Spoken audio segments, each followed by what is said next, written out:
back to my lecture series. This is Muthu Meenal, Assistant Professor from the Department of Agricultural Engineering at SMS College of Technology. Today we'll see the continuity of the previous video lecture series under the unit Earth's Climate System under the subject Climate Change and Adaptation for the students of final year 7th semester, and the topic for today's is going to be the continuity of the previous class, that is ozone depleting gases. Our main aim is we have to know why there is a climate change, right? So we'll see a breakthrough about how the climate change has been imparted through the ozone depleting gases. Before going into the session, we'll have a small recap what and all we have seen at the previous video lecture series. That is, we have seen what is a climate change and how the climate change has happened, what are the objective that is involved in this kinds of climate changes, what are the layers involved in ozone, and what are the real effect under ozone layer and how the ozone has formed, that is what are the chemical reactions that are involved in ozone layer. And also we have seen how there is a greater impact that has been caused and led to ozone holes. So today we'll see the continuity of how well the ozone has been created and who are responsible for it. For that we have to know what is ozone depleting gases and ozone hole. Okay, so what is ozone?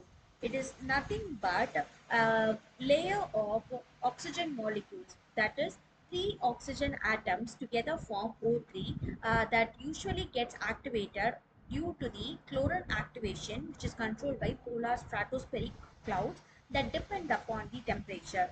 This has been the major role of creation of ozone. The important factors that are involved in the formation of ozone are sunlight, green gases, and also temperature.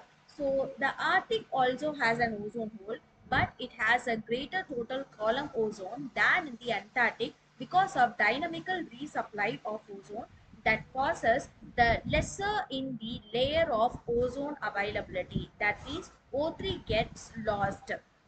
At the Antarctic, we have a larger polar vortex, and the colder the temperature than the Arctic will lead to more concern with O3 at the southern pole. So that means that at the Antarctic, there is a bigger ozone loss rather than compared to that of the Arctic region, since there is a dynamical resupply of ozone. The new studies also predict that there is no statistical significant change in ozone hole, which leads to the decrease until the 2024. So the full recovery of ozone layer will be sometime between 2053 and 2084 if we have been upheld along with the protocol that we have studied at the previous classes. So the sunlight. Initially, I said that the important factors that is responsible for the ozone layer is sunlight. So sunlight is nothing but a catalyst in order to break up the ozone layer. So what it does in the sense, it breaks down the O3 into O2 and oxygen. So after it has been breaks up, it also breaks up the carbon fluorocarbons and produces the calcium. So this chlorine combines with oxygen atom and prevents them from combining with O2 to form the ozone layer. So this the creating the lack of ozone molecules in the atmosphere. This is how the sunlight plays a major role. So that means that initially the O3 that is available will be break down with the help of sunlight into O2 and O, and also it also helps us to break down the chlorofluorocarbide that is available at the atmosphere into the chlorine molecules. After the chlorine activation has been done, this chlorine combines with the oxygen molecule, which helps us to prevent them from the O2 to form ozone, and thus it creates a lack of ozone molecules in the atmosphere. This is how the greenhouse gases and the sunlight plays a major role in the development of ozone layer. So the greenhouse gases and ozone hole, it is nothing but it helps us to warm the troposphere and cool the stratosphere. So that means whenever we are dependent upon the polar stratospheric clouds, which we in turn call it as PSEs, it will contain molecules along with chlorine. When these molecules react with in the form of Cl2, after which the sunlight helps them to split up into two molecules, that is Cl plus Cl.